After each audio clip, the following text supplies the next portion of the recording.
Ruthless Compassion is a podcast that shows you how to become fiercely kind. I'm the host, Dr. Marcia Sirota, and in each episode, I get into it with experts and regular folks about the things that get in the way of what we want. Things like addiction and mental health, isolation and loneliness, difficult family and work relationships, and the importance of self-care. I want to help you overcome the obstacles to living your best life, and I want to inspire you to become a powerful kindness warrior. Marc Bekoff is Professor Emeritus of Ecology and Evolutionary Biology at the University of Colorado, Boulder. A Fellow of the Animal Behavior Society and former Guggenheim Fellow, he has written or edited more than 30 books, the latest being The Animal's Agenda: Freedom, Compassion, and Coexistence in the Human Age, Canine Confidential: Why Dogs Do What They Do, and Unleashing Your Dog, a field guide to giving your canine companion the best life possible. Marc also writes regularly for Psychology Today. In 2009, he was presented with the St. Francis of Assisi Award by the New Zealand SPCA, and in 1986, Marc became the first American to win his age class at the Tour du Haut Var bicycle race, also called the Masters Age-Graded Tour de France. His homepage is marcbekoff.com. Welcome, Marc Bekoff, to the Ruthless Compassion podcast. Thanks for having me. I realize that we share a lot of common goals and ideals. I think that's very true. I wanted to ask you to start what you do for a living and how you came to write these wonderful books about animals like you do.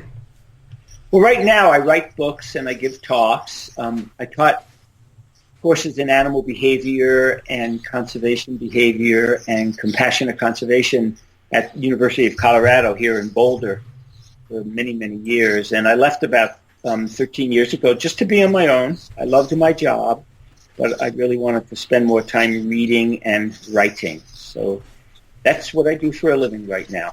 And I see you have these 3 wonderful books. Your most recent is called Canine Confidential: Why Dogs Do What They Do. And then you have one called Unleashing Your Dog, a field guide to giving your canine companion the best life possible, which I can totally get behind.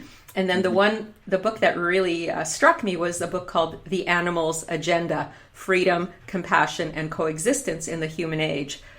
And I was just wondering, what got you writing specifically about animals and compassion toward animals?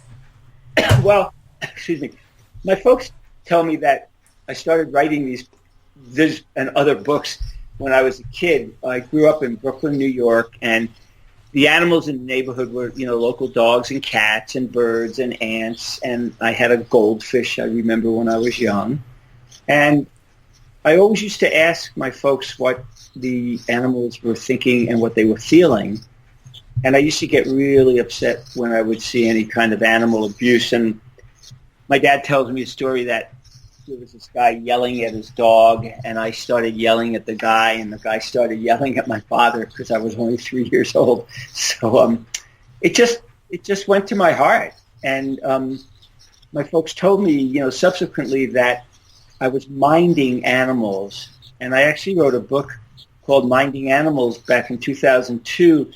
And the basic notion there is that I was minding them in terms of attributing, really active brains and hearts to them, and also minding them in terms of caring for them and really being very sensitive to any kind of misbehavior or abuse to which they were subjected.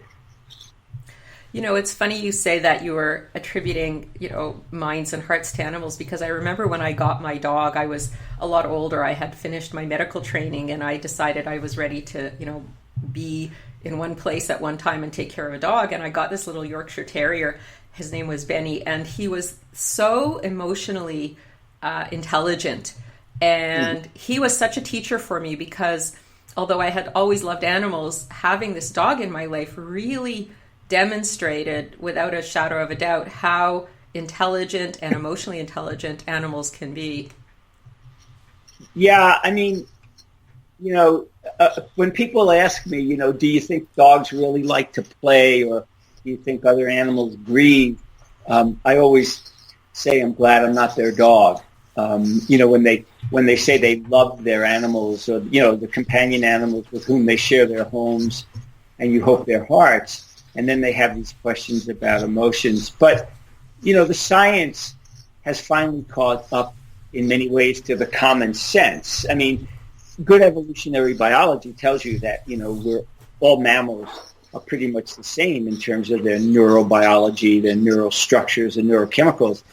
And Charles Darwin used to argue about what he called evolutionary continuity, that the differences among animals were differences in degree rather than differences in kind. And so if you loosely interpret it, it just means if we have something, other animals, have it too. And today it seems like every day I get articles about the emotional lives of animals varying from, great apes to monkeys to dogs to cats to fishes and to insects. So the database from hard science is growing very rapidly. I know I actually have been following a lot of the science, and it's not at all surprising.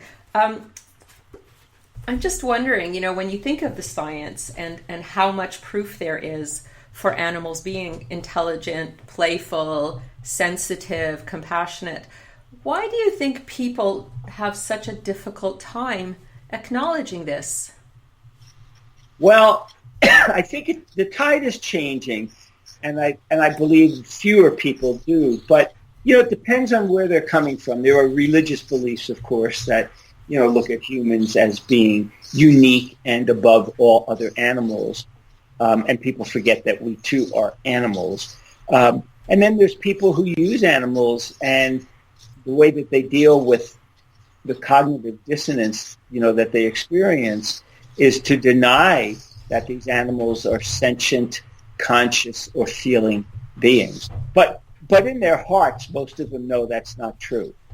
So I think it's just a lot of the history of behaviorism in psychology, from B.F. Skinner, for example, looking at animals as stimulus response machines.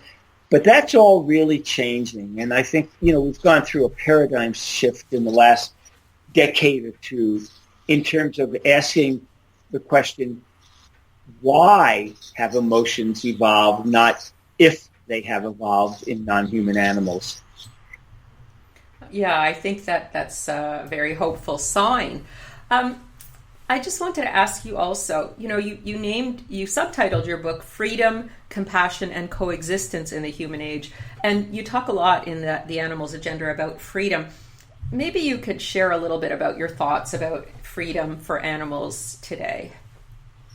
Well, all animals, even a lot of wild animals, aren't all that free. Animals in South Africa in different parks, they live in huge areas, but where the elephants are, they're fenced, for example. So they have a lot of movement, or the potential for movement. But I think really what we were arguing for in that book is that we can always do more and give non-human animals more freedoms, plural. And depending on, who the animal is and where he or she lives, it really amounts to letting a dog be a dog, letting an elephant be an elephant, letting, a bird be a bird or a fish be a fish, and doing all we can to maximize their freedoms in a very constraining world. The world is very human-oriented or human-dominated. And so our goal is to give animals more agency, we call it, more freedom to make choices and to give them options and control over their lives. And we bring that home to all animals, animals on so-called factory farms, animals in zoos and circuses, animals in labs, wild animals, and also our companion animals. Dogs across the world live pretty highly stressed lives, and people don't realize that because they're being forced to adapt to the humans with whom they live or other types of situations that are human-dominated. So focusing on freedom really emphasizes the fact that we should give these animals the most freedom we can, when it's safe to do and when we know the individual and it's okay to give them, certain degrees of freedom in their lives. Well, going back to companion animals, I know you're a big dog lover and you've written these 2 wonderful recent books about dogs. So what kind of things would somebody who has a companion animal as a dog, who's a dog, what kind of things could they do to give their dog the kind of freedom that might help the dog live a more enriched life? Well, one, of course, would be to learn as much as they can about dog behavior and also learn as much as they can about the individual dog, because there's no universal dog. So when people start saying dogs do this or dogs don't do that or this is how to treat dogs in certain situations, you really need to tailor it to the individual. And in a lot of my research on dogs and also wild coyotes and seeing wild wolves, litter mates, when they're 3 weeks old, when they first come out of the hole in the ground in the wild, are vastly different. They can be bold or shy or obnoxious sometimes. You go, oh my goodness, I hope I don't meet them again. But the point being that they grow up in the same hole in the ground with the same parents, and they're radically different. From a very practical point of view, there's a lot of things we can do to let a dog be a dog. So dogs, when they're on their own, sniff around 30% of the time. So make sure that the walk for your dog is for them, not for you. So, when a dog is sniffing somewhere, we like to call it P-mail, for example. They're picking up information like we might on Stickums or if we read the newspaper. And so they're depending on their nose, and if you pull them along, they're getting an incomplete message. It's like it's like if we're staring at something or we're hearing something we really want to pay attention to, and somebody pulls us along so that we can't focus our sight or our hearing on it. And so, that would be one. Another would be, being sure that your dog has a lot of exercise, and if they like to play, let them play, and being sure that we're not just helicoptering them, that every time they try to do something we don't like, we stop them. So that's really where the freedom comes. It's just the same sorts of things you might say about animals who are caged in zoos, where their freedom is really, really curtailed. So within the confines of their cells or their cages, you basically give them the most freedom you can. This is not at any way at all supporting the existence of zoos. It's just looking at the current situation for an individual and asking how you can maximize their freedom. Mm-hmm. Absolutely. We just heard, there was just a little news story recently that Canada has 2 of the most abusive zoos in the world. They were judged that way, and I was just horrified. And, it's just really sad that in 2019 we still, especially in a country that, like Canada, that prides itself on human rights, that we're lagging behind on animal rights. Yes. That's probably true throughout many countries in the world. But once again, like we were talking about before, more and more people are reading, academic books, and they're reading popular books, and they're reading magazines and newspaper articles, which across the board are, really showing how much we're learning about these animals. And I always like to focus on dogs. So sometimes I'll just say to somebody, well, they describe a situation that's really heinous, and then you go, well, would you do it to a dog? And at first, they might say, why do you ask? And then I just say, well, these animals who are being abused are no less sentient than your wonderful companion dog. So, and identifying zoos and other places where there's really horrific, abuse is really the way to go, because a woman named Gretchen Weiler, who ran the ARC Trust and then worked for the HSUS here in the United States, used to say that cruelty can't stand the spotlight. And it's true. And you and I know a lot about what's going on, but, a lot of people don't, and they really believe a lot of the stuff that they read. So the key message that we also get out in the animals agenda, but also the dog books, is that animals care about how they're treated and that we can do a lot to improve their lives right now and today. Absolutely.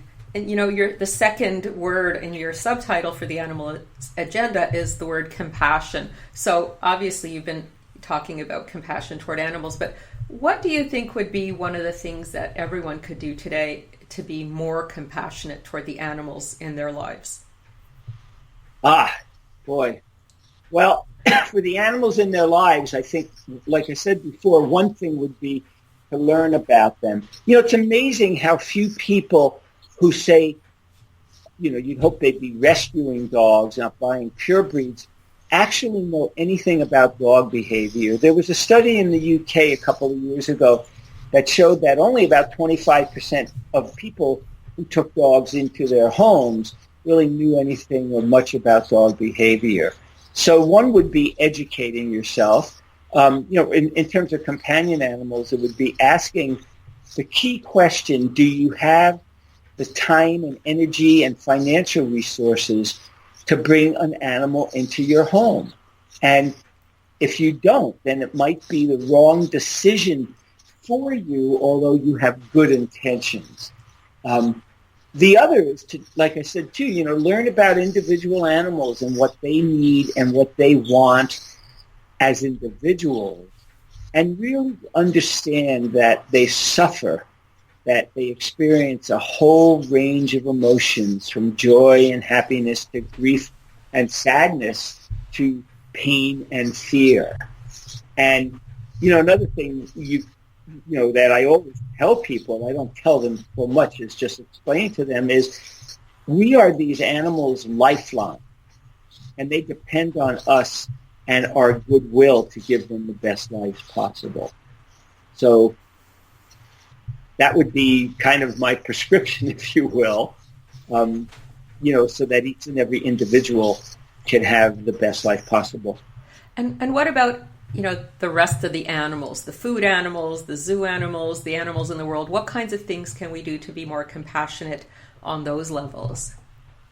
Well, one thing, of course, would be to close down all factory farms today, if you could. There's degrees of abuse, and factory farms, and they're not really farms. I mean, farmers I know just bristle when they hear about factory farms, but like industrial agriculture. Mm-hmm. I mean, it's just impossible for an individual to have a good life.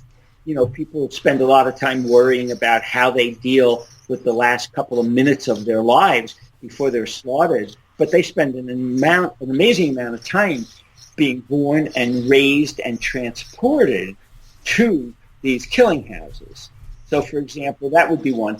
Another would be, like in zoos, I advocate turning them into rescue and rehab centers. Mm-hmm. But there's a couple of things zoos can do right away. They could stop captive breeding. We don't need any more captive animals. They could stop shipping animals around as breeding machines and forcing them to mate. I mean, they really are doing that.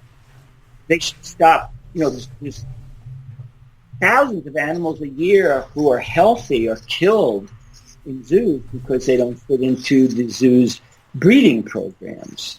And so this, I call it zoothanasia. They call it euthanasia, but euthanasia is mercy killing. Is putting an animal to sleep because they're in interminable pain or they have an incurable disease. So zoothanasia emphasizes that they're killing healthy animals because they can't fit into their breeding program, or they don't have room for them because they've gotten more animals. Those are some of the things that they could do immediately, and then start turning these zoos into rescue and rehabilitation centers. And some zoos are doing that, but those would be my situations. I mean, I'm all for stopping, abusive and invasive research on non-human animals, and so many animal models that are developed for human diseases don't work.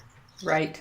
So I really do. I really think that we're at a time now when we really need to make some radical changes in the way in which we interact with non-human animals for entertainment or food or research. And like I said before, even companion animals, and also in the wild.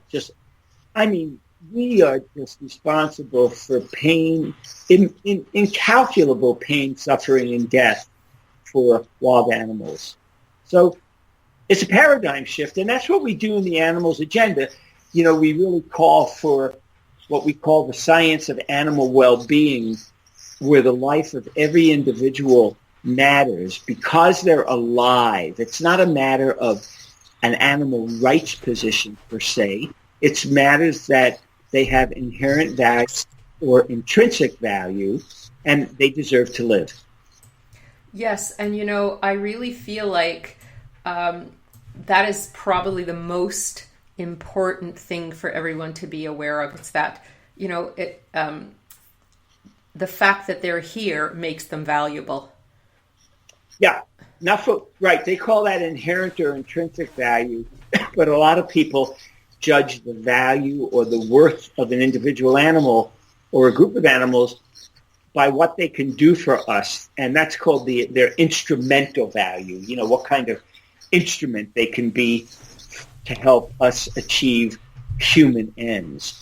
So, right, if you just say, look, these animals have an interest in living, so we have to pay attention to their interest in living, and they count. And so the science of animal well-being, unlike the science of animal welfare, doesn't say, well, we're doing the best we can, but we have to use these animals. So a lot of welfareists will say, we're doing the best we can, and we're sorry if we cause them pain or suffering or we have to kill them. The science of animal well-being says, no, that's not good enough. And the science of animal well-being, along with the science of compassionate conservation, says that the lives of all individuals matter and first do no harm. So, people will say, well, there's millions of rats, so it doesn't matter if we kill a handful. Well, it matters to the individuals who you're killing. So I always say, if people said we need more of you somewhere else or we need fewer of you because there's so many of you, we're going to kill you or we're going to move you, I would say no, thank you. It's a funny hardness that we can have toward animals. And I think you were right when you said that we just kind of make ourselves not consider the fact that animals have feelings and needs so that we can continue to use them. It's like our narcissism makes us necessarily insensitive. And obviously that needs to change. Oh, yeah. Like with wild animals, we're living, what people call the Anthropocene, the age of humanity. And I call it the rage of inhumanity because we're doing such amazingly just despicable destruction to the lives of billions of animals and their homes. And so when you start to focus on individuals like you would on your dog, if somebody came up to, I'd like to believe, all people and said, we've got a lot of dogs like this, and so, they're using resources, so we want to kill your dog because there's a million like them in the world, I'd like to believe that not a single person, literally, not a single person would say that's okay, but they don't apply the same standards and ideals to other animals. And so when you focus on individuals, it brings it all home in the sense of our obligation to do no harm. That's just the way I cash it out. And will we ever get there? I'd like to believe we will. I really do. I'm hopeful that over time, with younger generations being sensitized to animal feelings and animal emotions, that eventually we will reach a point where non-human animals get the respect that they deserve as the individuals, or for whom the individuals they are. That's a wonderful hope, and I think I want to ascribe to that hope myself. Yeah. I was just wondering, is there Do you have a website where people could look and get more resources and more understanding about living, in a more peaceful and loving coexistence, a more compassionate coexistence with the animals in the world? Yeah, my homepage is just my name, marcbekoff.com. And I write regularly for Psychology Today, a site called Animal Emotions.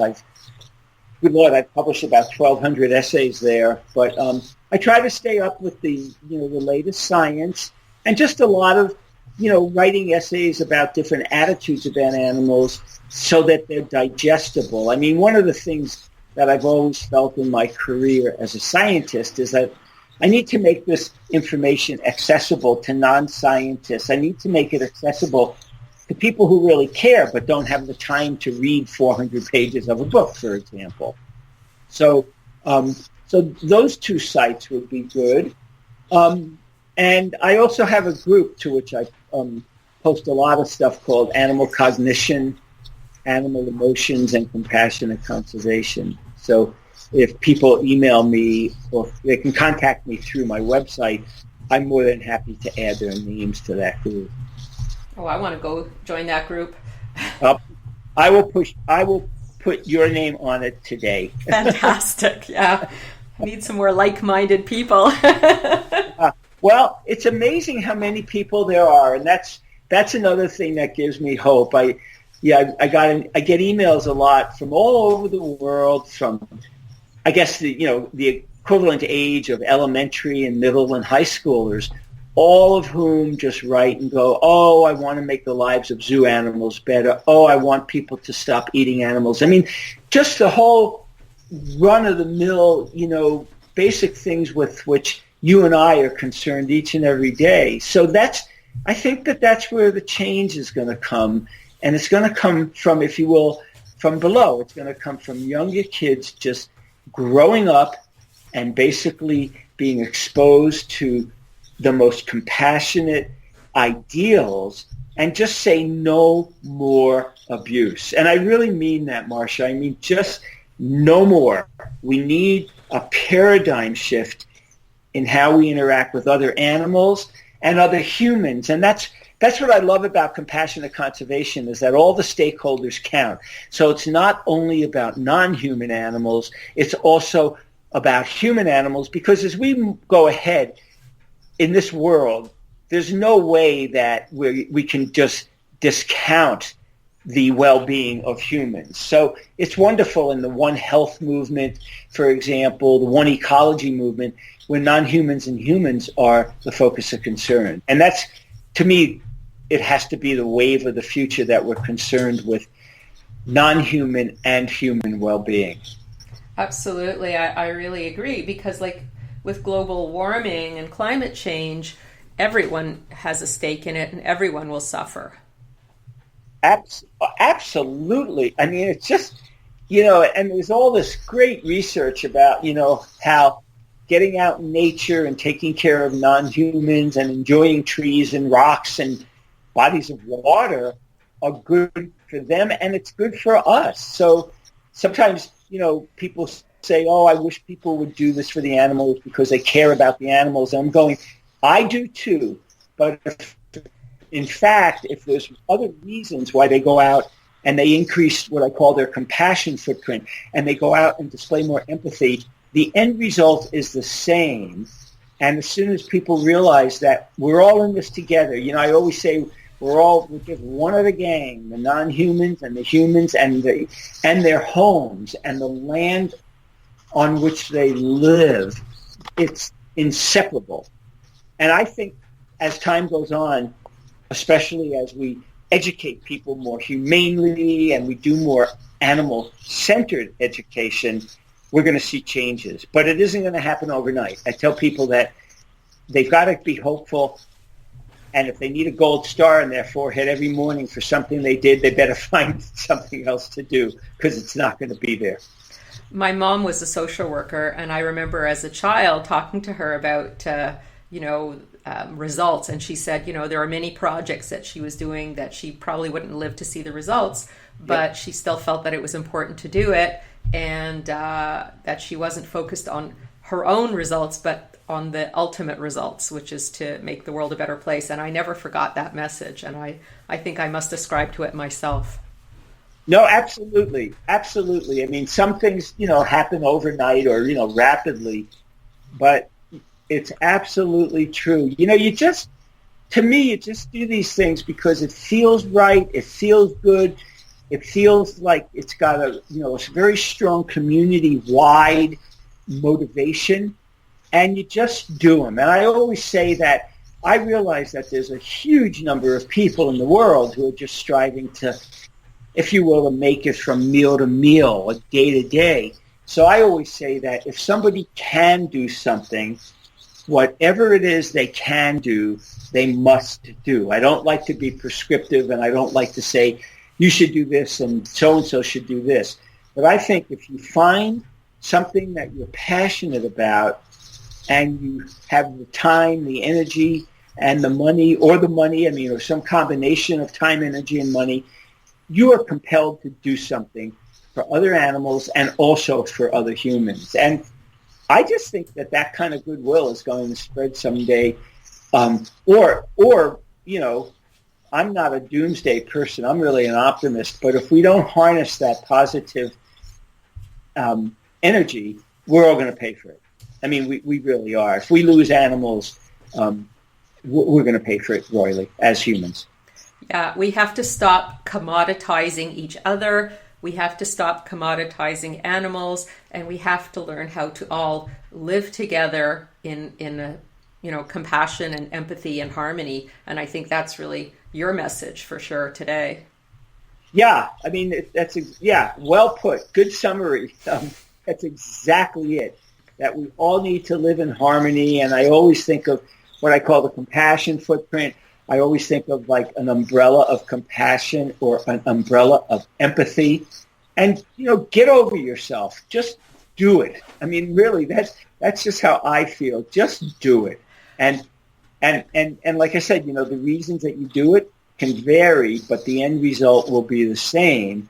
And it'll be ultimately making one world, if you will, just a world where we're all connected. People used to laugh when, people would say, well, what happens in Beijing, China affects what happens in Boulder, Colorado, or Toronto, or Montreal. It does. I mean, there's such ample research, and one thing you could look at, of course, is climate change and the climate catastrophe. I mean, it doesn't know any cultural bounds. And so people can go, well, my country doesn't do this or I don't do this. It doesn't matter. We're all suffering from those changes. And likewise, when you flip the coin over, we could all benefit from the increase in compassion and empathy. I wanted to say that, and I'm sure you've read many of the studies, that there are so many studies that have said that being compassionate and giving and generous make you happy and make you feel like you have a more meaningful and purposeful life, and being selfish and greedy makes you more and more miserable. And so the people who pursue selfishness and hard-heartedness and greed are more and more unhappy, so they wrongfully keep pursuing that and keep being more unhappy, whereas the people who are generous and kind and compassionate are more and more happy and content, even though they might not have as much material wealth as the greedy people. So I really want to make a case for generosity and altruism and compassion, because just for purely selfish purposes, it makes you so much happier and gives you a better life. Yeah, exactly. And that's what I was saying before, that, okay, people might do something for selfish purposes, but regardless, if it's helping the world at large, it's good to do. That's the way I look at it. Like I said, I wish they might be doing it because of more altruistic goals or motives, but it's okay. The end result is the same. That's right. So I'm hoping that, one upside of all the interconnectedness because of the web and all these social media things is people will connect more with one another. I'm not sure that's in the cards right now, but maybe that will be, maybe that will be the end result in a long time from now, is crossing cultures and mixing people who are very, very different, who share the common goals of one community and generosity. Like you said, it's such a key word. It's just generosity and gratitude and just connecting the dots across the world. And I don't want to sound too woo-woo when I say this, but Yeah. I've been involved in, I guess, 15 years or so of cat rescue. I've been taking care of, rescuing, doing medical care for, and et cetera, feral cats, spay, neutering, adopting out. And it's cost me quite a lot of money over the years, I have to say, and it was all out of my own pocket, But interestingly, every time I spend a big bunch of my own money on these feral cats, I get some wonderful job opportunity that comes along to kind of, balance the scales. So it's kind of this interesting thing where, no matter how much I go out of pocket, the universe seems to kind of like say, okay, well, we'll fix it for you. Don't worry about it. I don't know how that quite works, but I'm just willing to go along without questioning it too much. No, I agree with you, and I don't see it as fluffy at all, because I think individuals put forth that kind of radiance or that kind of positive energy that attracts others. And, I don't know the forces behind it, but like I said, I don't think it's fluffy, but I just think people, the way they carry themselves, the way they talk about the world, the way they talk about their interests, and most importantly, by what they actually do, it's very attractive to people who really want to do something and don't know how. They just don't have the background. It's not because they're dumb or poor or uneducated. It just means they don't know the ways to make the difference. I have people all the time writing me saying, I'd really like to do something. How do I do it?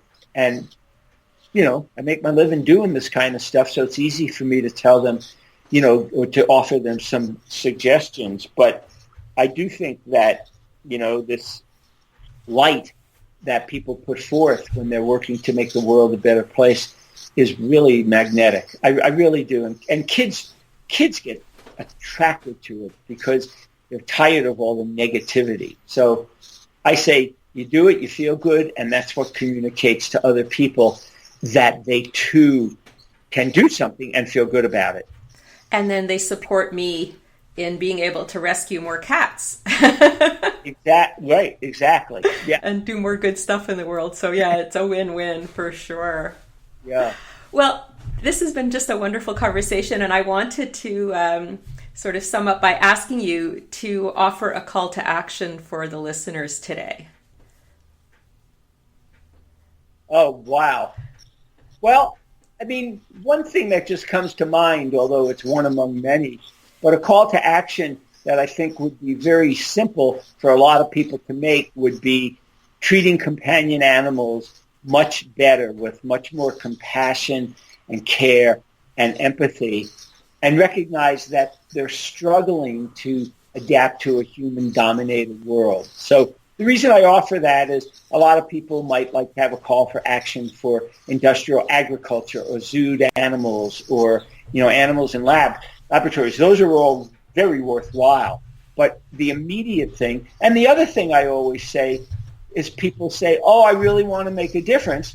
And I just say, okay, go slowly vegetarian and then go vegan. And you don't have to do it overnight. So when I give talks, I'll say to people that at your very next meal, you can begin making a difference in the world to non-human animals. That's a wonderful call to action, and I hope the listeners take it to heart. So again, thank you so much, Marc, for talking with me today. I really appreciate you coming on the show. I know you're very busy, and it's just so wonderful to hear your words, and they're very inspirational, and I really feel very fortunate to have had a little chance to chat with you today, and I'm hoping that the listeners will feel the same way. Well, likewise, thank you. I really like talking to kindred spirits, and I also like talking to the, quote, unconverted, because that's where change is going to come. And I always say, we can agree to disagree, but be kind and polite and nice to people with whom you disagree, and don't be prescriptive and don't tell them what to do. Just make suggestions and live by an example, and they'll either catch on or they won't, but they're not going to catch on and do something because you tell them to do something or because you demean them. And that's all part of the compassion footprint, is treating others with whom you disagree with compassion, because that's just the name of the game. And also, if you're with people who disagree, that's their only opportunity to get a different point of view. So you really are like a beacon in their life, I think, giving them a different way of looking at things. And even if they don't immediately start adopting your principles, over time, if they're your friend or they see that you're respectful of their differences toward you, they might start learning and they might start changing. Absolutely, and they'll realize we're not the enemy, and I really mean that. That we're not the radicals who, a lot of environmental or animal activists are cast out as radicals, and we're the enemies of this, that, or the other thing. No, we're not. In fact, I just published an essay on Psychology Today that, based on a very detailed study that shows that animal advocates, animal rights advocates, people interested in animal protection aren't good old lefties who don't like humans. In fact, a lot of human change, social change, is motivated by compassion to non-humans and vice versa. So this is a very important study because it really shows the connection between non-human and human animal well-being. So when people say, "Oh, how do you care about these non-humans? What about all the humans?" Well, I care about the humans also. I think we care about everybody, and we're just inclusive. Yeah. Well, that's true though, and I feel that, and you feel that, and I think a lot of people feel it. But the study that was done is really good because, at least for people who are brought up by the science shows that as well. And where is this? Is this in the Psychology Today? Yeah, I published it on my Psych Today blog this week. Yeah. All right, so that would be the end of July 2019 for those who are listening. Yeah, all they have to do is a search for, usually they can just do my last name, Bekoff Animal Emotions, and it goes right to my Psychology Today site. Yeah. Fantastic. Well, thanks again, Marc, and it's really been wonderful talking to you today. All the best. Yeah, thank you very much, and have a wonderful weekend. That was the inspiring Marc Bekoff, and I'm Dr. Marcia Sirota. If you liked this podcast, please review it, and you can sign up for my free monthly wellness newsletter at marciasirotamd.com, where you'll learn all about my new online courses.